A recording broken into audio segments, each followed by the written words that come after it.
Tapi kalau kita bukan ke Pulau Moyo, Mana? ke Pulau Krakatau aja. Boleh. Oke, ya kilas balik sejarah Krakatau bisa diikuti lewat tur ke Anak Krakatau. Panorama alam gunung berapi di tengah lautan jadi sensasi tersendiri bagi para peserta tur. Anak Gunung Krakatau, pesona alam dengan sejarahnya yang mendunia.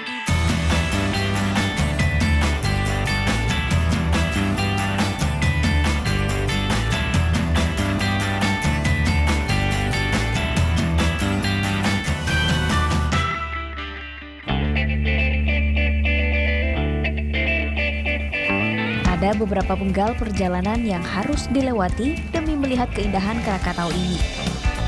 Dimulai dari sini, Dermaga Bom Kalianda, Lampung Selatan. Dalam rangka Festival Krakatau, sebelum berlayar, warga menggelar ritual adat Ngumbai Lawong. Tujuannya untuk memperingati meletusnya Gunung Krakatau 131 tahun silam.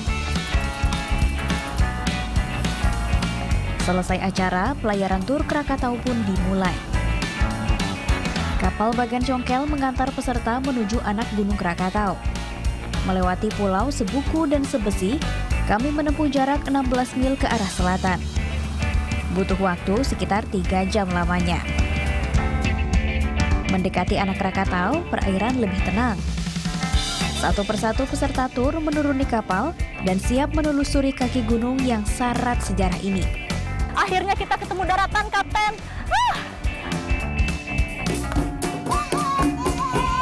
Kami disambut penampilan pencaksilat khas Pulau Sebesi. Tak hanya mengenalkan tradisi, tari ini juga menyuntikkan semangat buat kami.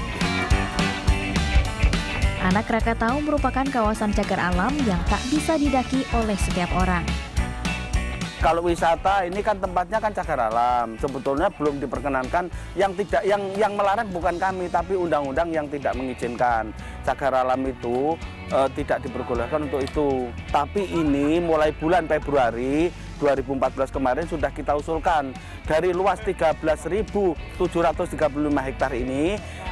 CACA-nya, cagar alam dan cagar alam laut Kepulauan Krakatau, kita usulkan menjadi TWA 150 hektar. Ada sejarah panjang mengiringi terbentuknya anak Krakatau. 27 Agustus 1883 jam 10.20 pagi, Gunung Krakatau erupsi. Ledakannya setara dengan 150 megaton TNT, bahkan terdengar hingga radius 4.600 km sampai Samudra Hindia, Sri Lanka Barat, dan Australia Timur.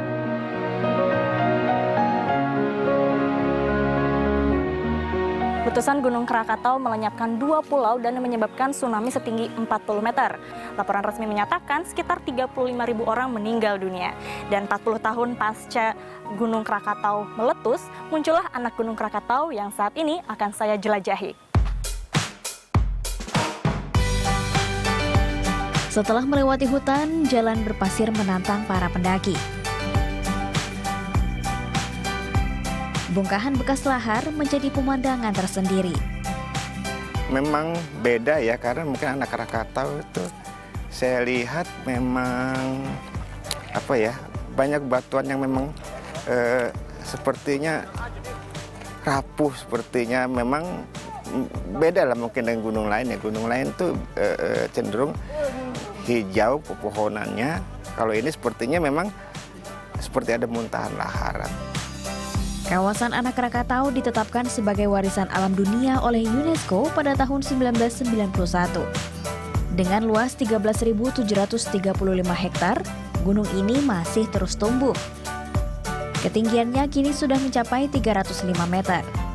Anak Krakatau masih terus bererupsi, sehingga dipantau NASA melalui satelit Earth Observing 1.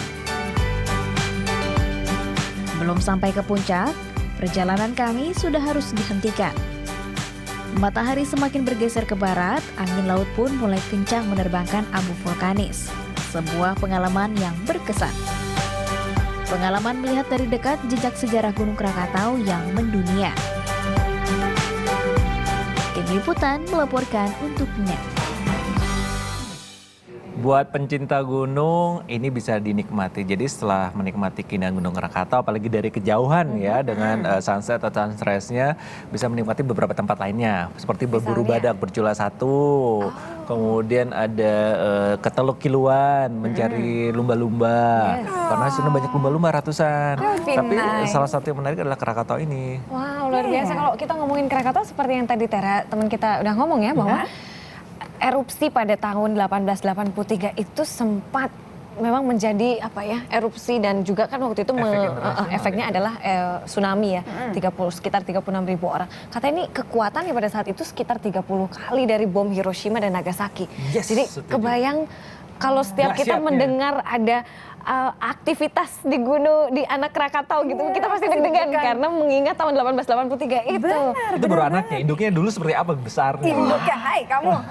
Besar sekali. Tapi di sini di salah satu berita yang saya baca nih, tercatat bahwa letusan Gunung Krakatau adalah bencana besar pertama di dunia setelah penemuan telegraf bawah laut. Jadi again pertama di dunia, berarti kita bisa bayangkan dahsyatnya seperti apa. Tsunami 40 meter.